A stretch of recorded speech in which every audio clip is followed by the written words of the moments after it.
Halo sahabat bicara, ketemu lagi dengan Vira di podcast Sabi. Sahabat bicara, semua kita bahas di sini.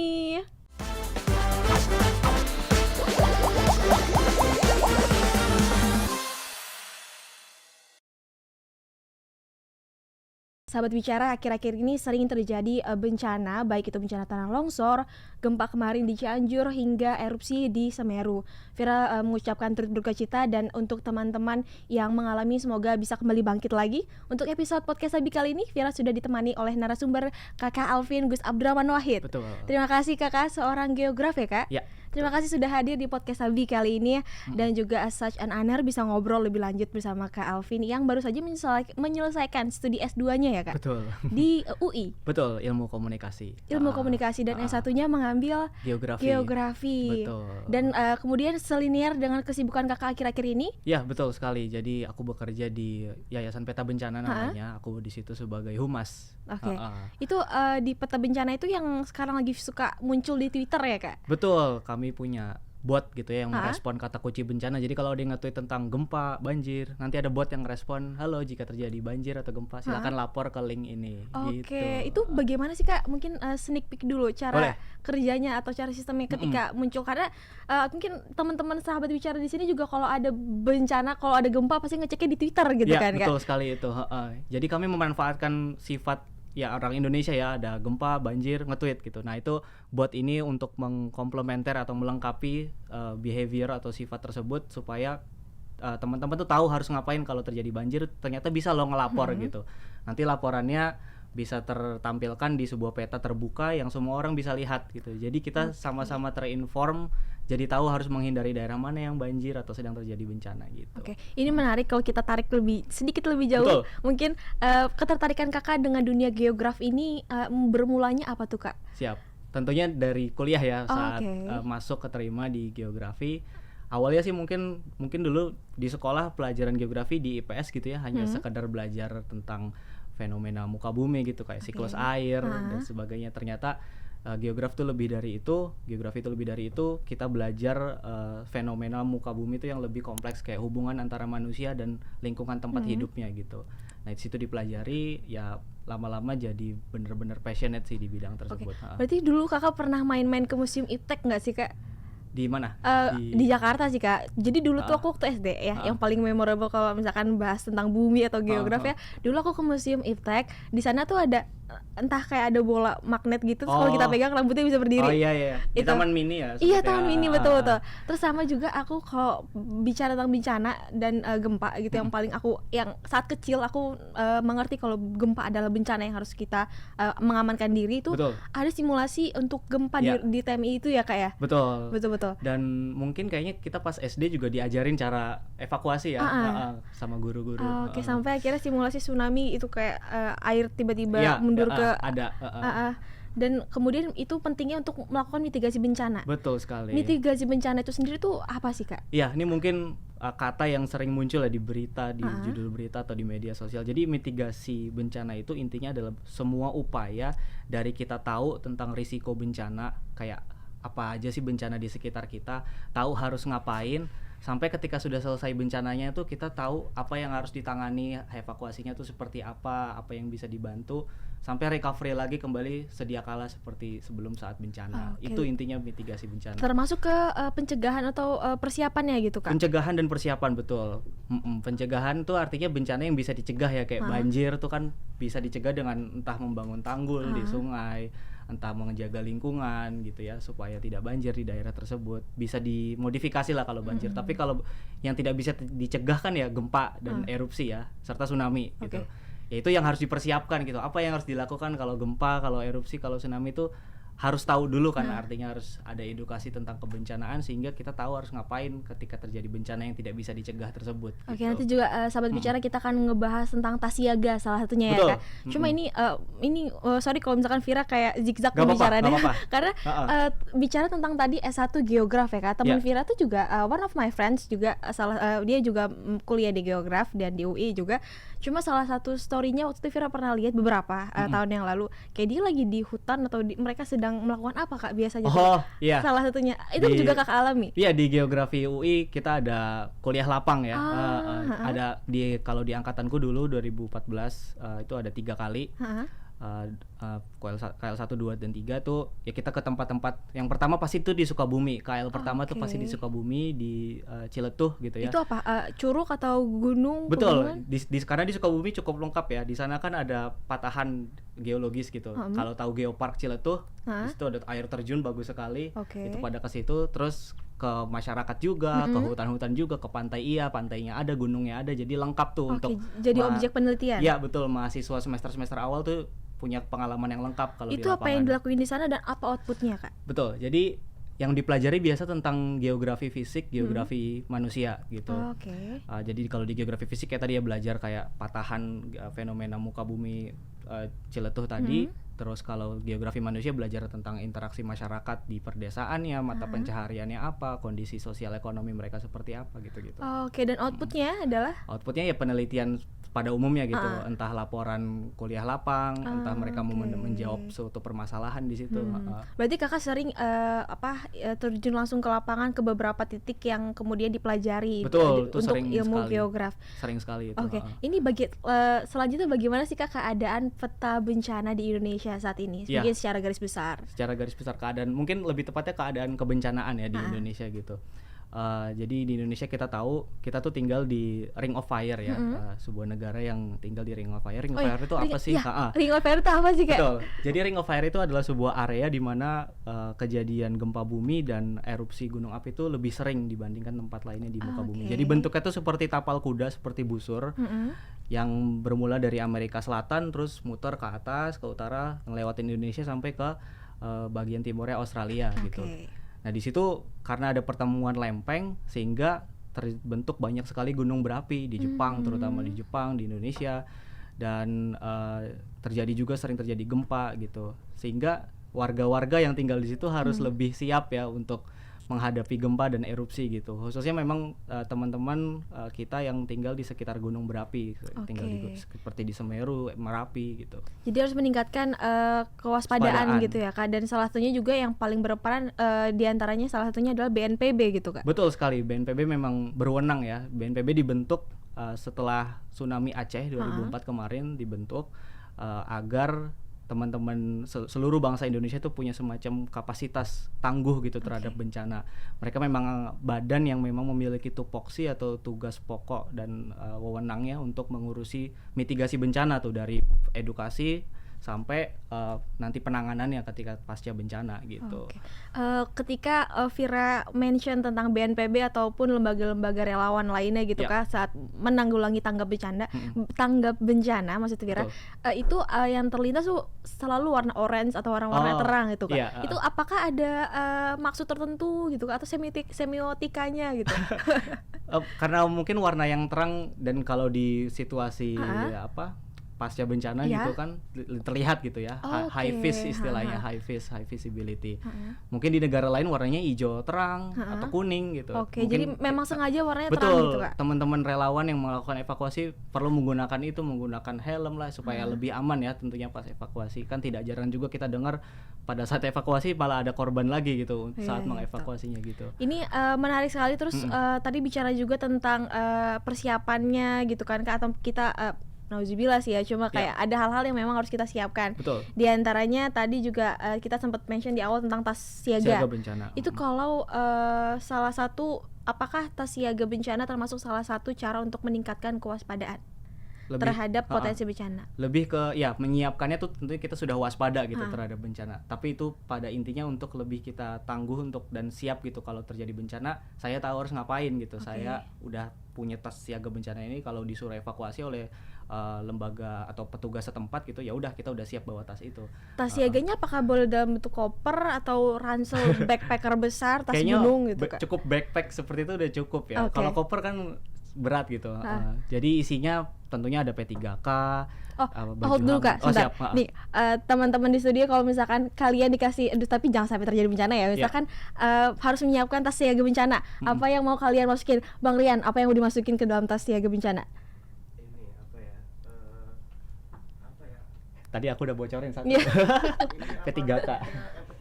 Oh, 3K. Oke. Doni mau masukin apa tuh? Surat-surat. Oke. Oke. surat-surat. Ja, lu mau masukin kenangan mantan nggak di tas siaga? Mau masukin apa, Ja? Masukin lamaran kerja. Waduh, lamaran kerja. Hal-hal tersebut bisa dimasukin ke tas siaga bencana nggak tuh, Kak? Betul. Mungkin tadi P3K udah aku Tapi sebut. laporan kerja jangan ya, Kak? Lamaran kerja kan udah digital sekarang. Iya sih. Gitu. Apa 3K? P3K tadi Masnya juga bilang surat-surat penting tuh kalau nggak mau ribet ngurus lagi ya itu penting boleh dimasukin. Oke. Cuma kan ya biasa disimpannya di lemari atau berangkas ya. Ah. Ya mungkin boleh dimasukin ke tas siaga bencana gitu. Tapi yang paling terpenting itu justru baju hangat, Oh. handuk, terus senter kalau ini mau masukin makanan-makanan yang siap untuk dikonsumsi ya makanan instan gitu taruh aja gitu. Nanti kalau misal dalam 3 bulan 6 bulan alhamdulillah tidak ada terjadi apa-apa ya refresh gitu ya biar nggak kadaluarsa gitu. Jadi tuh tas siaga bencana tuh harus selalu standby kita urus gitu. Kalau isinya ada makanan ya supaya ya kita ganti tuh dalam kondisi kita waspada ya siapa tahu terjadi Oke. bencana. Dan itu harus selalu diupdate setiap 6 bulan atau tergantung sama Ya kadaluarsa barang-barang yang ada di tas itu ya, Kak? Kalau masukin makanan kaleng kan harus dicek kadaluarsanya. Awalnya Vira tuh nggak apa ya kurang notice lah tentang hal-hal yang tas siaga sampai akhirnya beberapa tahun yang lalu di Twitter mungkin Calvin tahu salah satu selebgram Doripu. Mungkin saya tahu. Iya, jadi dia adalah selebgram itu selebtit juga. Oke. Memang dulunya dia tinggal lama di Jepang yang negara dengan banyak potensi bencana gitu.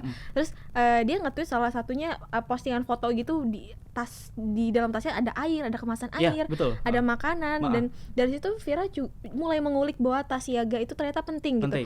Itu beneran ada air mineral di dalam kemasan kecil-kecil gitu. Iya, Kak? siapin aja gitu air mineral mau yang 1,5 liter, mau yang 600 mili gitu. Siapkan aja gitu. Asal kita ingat untuk kalau misalnya dalam 2 tahun ya harus diganti dong siapa tahu kadaluarsa kan gitu. Kalau tadi hal-hal yang boleh dimasukin ke tas siaga.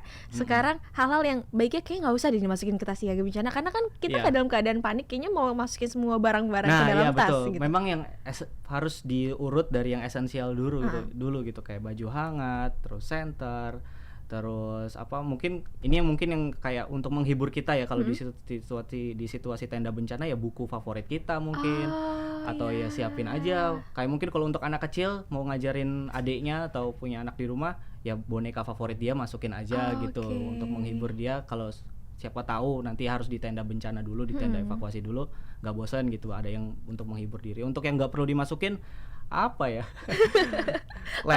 TV gitu kebesaran gitu besar sih ya Kak, jadi nggak disaranin masuk ya. Untuk hal-hal center kemudian perlu makanan juga tuh yang kadaluarsanya panjang gitu kan. Betul, ada rekomendasi nggak Kak selain makanan instan kan pasti kayak mie gitu kan. Mungkin yang aku sering lihat di berbagai referensi tuh makanan kaleng gitu kayak sarden, kornet gitu-gitu masukin aja gitu. Mungkin juga kalau punya portable water heater gitu ya boleh tuh masukin gitu. Tapi itu dengan asumsi ada listrik nanti di tenda evakuasinya. Nah itu power bank juga siapin aja power bank, modem mungkin ya kalau punya, cuma kan itu biasa kita bawa-bawa ya. Cuma kan pasti kita saat situasi bencana ada hal-hal yang kita kayak HP gitu langsung siap bawa. Nah tas siaga bencana itu maksudnya tuh blek masukin ke situ langsung cabut gitu untuk evakuasi gitu. Evakuasi ke tempat yang lebih aman. Betul, sampai sambil menunggu bantuan makanan datang gitu ya. Dan Kak? sesuai instruksi petugas juga pastinya. Petugas BNPB.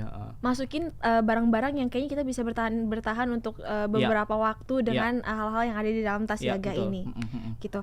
Kemudian untuk mengenai update info bencana nih Kak, sahabat bicara bisa cari tahu kemana aja gitu. Betul. Kak. Tentunya yang pertama informasi resmi tentang bencana teman-teman harus pantau BNPB ya. Dan ini perlu diketahui BNPB kan badan nasional. Punya badan kita juga punya BPBD. Badan Penanggulangan yang di tingkat daerah. Kayak ini misalnya Jakarta ya punya BPBD DKI Jakarta gitu.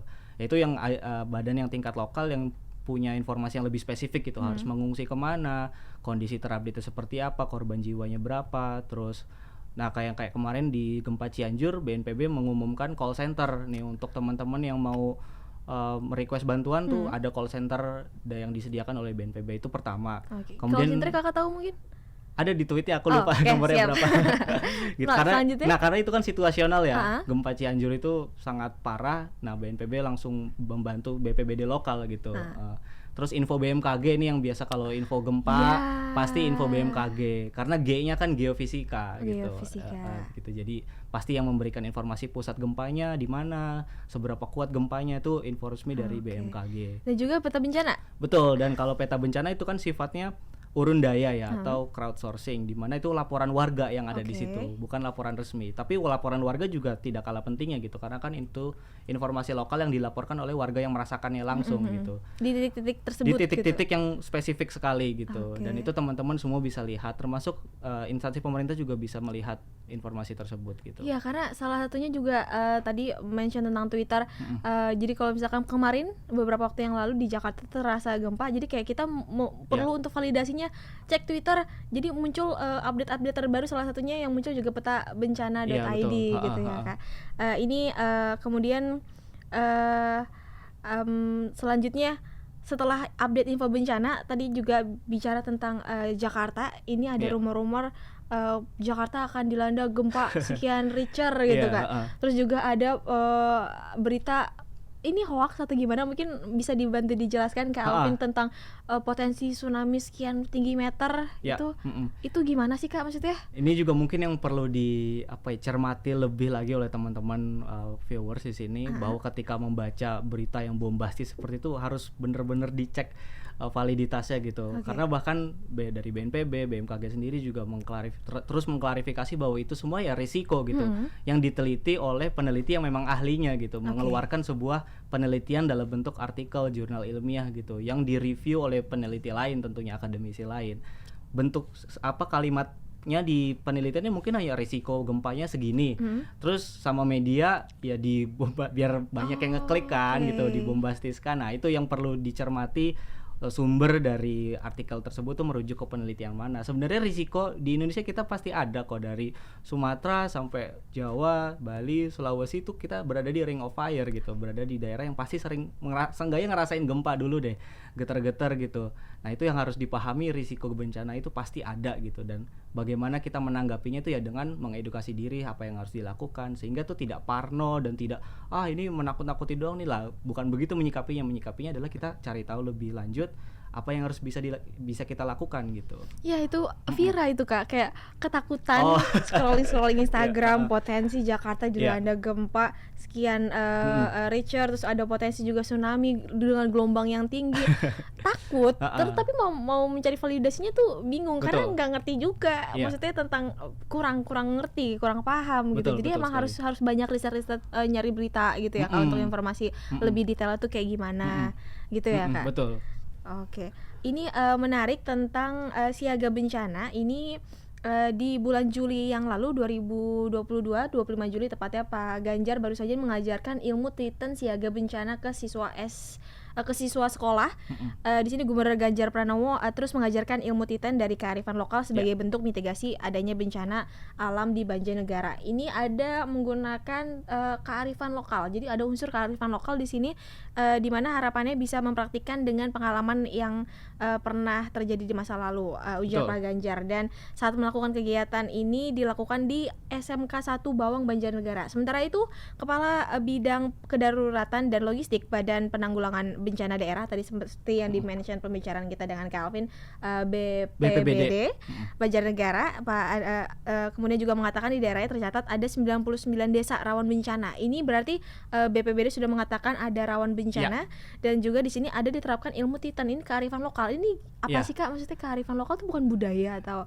Iya. Aku kalau ilmu Titannya secara spesifik kurang tahu, tapi betul kearifan lokal itu sangat penting untuk diketahui, tentunya warga yang tinggal di situ. Kearifan lokal tuh sesimpel misal kita adalah warga Merapi, misalnya warga desa di sekitar Merapi, ngelihat tiba-tiba ada hewan buas turun, entah macan, entah ular, monyet gitu. Loh ini kok turun? Nah itu kan artinya di masa lalu pernah terjadi erupsi didahului oleh hewan-hewan buas yang turun ke pemukiman gitu. Jadi warga juga ya udah ikutan turun gitu. kemudian tidak lama kemudian erupsi. Nah, itu yang harus dipahami sebagai kearifan lokal yang hanya ada terjadi di situ Oh, gitu. kearifan lokal itu berarti hal-hal yang memang ada di Daerah tersebut. Iya. Kalau misalkan Dan yang diketahui oleh warganya gitu. Arif kan oke. diketahui oleh warganya. Kalau misalkan yang lalu tuh ada video beredar ada ikan yang di tepian Jakarta itu tiba-tiba banyak yang datang ke daratan, itu termasuk kearifan lokal atau bukan bagian dari kearifan lokal? Ya, aku kurang tahu secara spesifiknya ya. Namun ya seperti tadi kalau tsunami biasanya itu pertama laut di sekitar pantainya tuh surut gitu secara tiba-tiba gitu. Nah, itu yang terjadi di Aceh 2004 kemarin tuh, 2004 lalu gitu.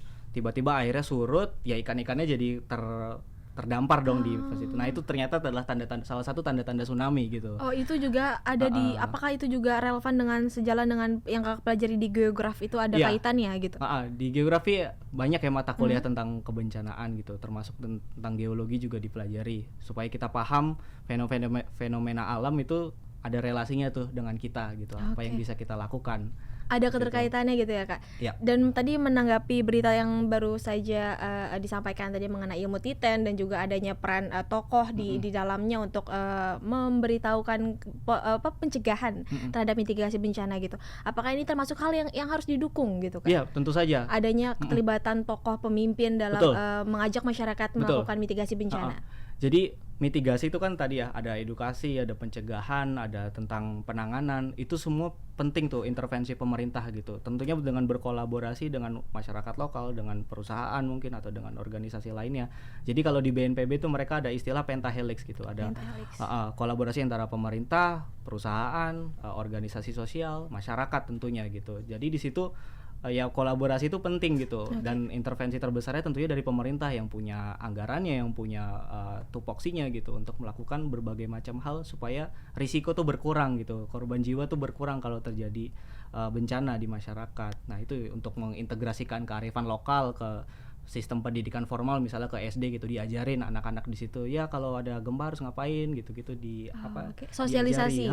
Dan makanya penting juga dan merupakan hal yang harus didukung ketika ada sosok pemimpin yang mendukung hal sosialisasi mitigasi bencana seperti itu ya, Kak. Oke, terima kasih juga tadi udah ngebahas banyak juga detailnya. Terakhir nih, Kak, Boleh. mungkin apa aja sih tips dan trik yang apabila baru mau mengikuti perkembangan terkini tentang potensi bencana? Ya. Mungkin Kakak ada tips dan trik Boleh. khusus? Tentunya ini ya tadi ya balik lagi, edukasi kita harus jangan gampang kemakan berita-berita yang terlalu bombastis. Wah ini ya bikin takut kan. Betul ya, approach yang tepat adalah mempelajari secara bisa dari mandiri dulu gitu. Kayak sekedar browsing aja di YouTube, mekanisme terjadi tsunami, tanda-tanda gunung erupsi meletus. Itu banyak sekali video informatif yang gratis bisa ditonton, dan ya 5 menit 3 menit apa sih ruginya gitu belajar tentang fenomena-fenomena bencana gitu dan apa yang bisa dilakukan. Nah, dari situ kan kita jadi punya kapasitasnya meningkat tuh. Ketika kapasitas meningkat, nah kalau di dalam kebencanaan ketika kapasitas meningkat, risiko kita untuk terpapar bencana tersebut jadi menurun juga karena kita tahu harus ngapain kan gitu. Kalau gempa harus udah tahu nih, ini kayak meja ini kan cukup kuat nih untuk melindungi kita dari plafon yang roboh gitu kan. Ya ke bawah dulu aja kalau ada gempa gitu. Ini yang mungkin sering salah kaprah gitu teman-teman yang bekerja di gedung seperti ini. Kalau ada gempa tuh lari dulu keluar. Iya, itu kejadian, Kak, beberapa waktu lalu. Ini gempa tuh dimainin mejanya, kita keluar turun tangga. Tapi gimana, Kak, kalau misalkan bekerjanya di gedung-gedung pencakar langit yang tinggi di lantai 40 itu harus turun tangga 40. Sama, betul. Ini juga yang ini kan kemarin sering ya kita merasakan gempa ya. Gempa-gempa kecil. Terus video-video di Instagram, di Twitter, orang-orang pada videoin lagi turun tangga emergency. Aku perlu bilang bahwa itu kan tangga emergency untuk kebakaran. Itu secara struktur kalau teman-teman lari ke situ, terus gempanya lanjut terus, kan tuh terjebak tuh banyak orang di ruangan yang sempit sekali. Memang approach atau pendekatan yang paling dekat ya ini meja ini kan cukup kuat untuk melindungi kita, betul, untuk sementara waktu. Berlindung dulu di bawah meja. Gempa umumnya kalau di Jakarta kita sering rasain paling 1 menit paling lama kan. Udah kalau tidak ada ya udah kembali seperti semula gitu. Tidak perlu turun. Kenapa di gedung-gedung tinggi nggak ada perosotan gitu kan? Karena Vira pikir gitu ya, kenapa nggak disiapin perosotan biar kayak swing gitu? Ya kurang tahu ya. Itu pertanyaan aneh aja sih, Kak. Terima kasih banyak. Tapi memang kalau di Jepang gedung-gedung tingginya punya regulasi, Oke. tidak boleh setinggi apa. Karena Oh, kan mereka sering oke. gempa udah tahu nih. Iya. Mereka sehingga teknologi struktur bangunannya tuh sudah mengikuti beradaptasi terhadap guncangan gempanya gitu. Oke, jadi ada Heeh. ketentuan yang Ya, disiapkan dari Jepang heeh, gitu ya, Kak. betul. Terakhir ini benar-benar terakhir pesan atau harapan Boleh. Kak Alvin untuk meningkatkan kewaspadaan serta mitigasi bencana Baik. yang berpotensi terjadi. Gitu. Ya baik teman-teman, perlu aku share ya juga, dan teman-teman bisa cari tahu lebih lanjut sendiri bahwa bencana itu urusan bersama nih, harus tahu itu dulu, urusan bersama. Nggak ngelihat kita tinggal di mana, tinggal di perumahan elit kah, atau tinggal di mana, atau siapa Anda gitu. Semua pasti akan merasakan gitu jika memiliki risiko bencana di daerah tersebut gitu. Nah teman-teman perlu harus mengedukasi diri sendiri dulu yang paling pertama ya, secara mandiri, tahu harus ngapain ketika terjadi bencana, tahu risikonya apa saja. Nah dari situ teman-teman ketika sudah teredukasi kan jadi meningkat kapasitasnya, sehingga secara kolektif risiko bencananya itu berkurang. Dan tentunya terus didukung juga tuh upaya-upaya intervensi dari pemerintah, edukasi, sosialisasi, agar secara kolektif di daerah tersebut kalau terjadi bencana ya warganya alhamdulillah selamat, seperti itu.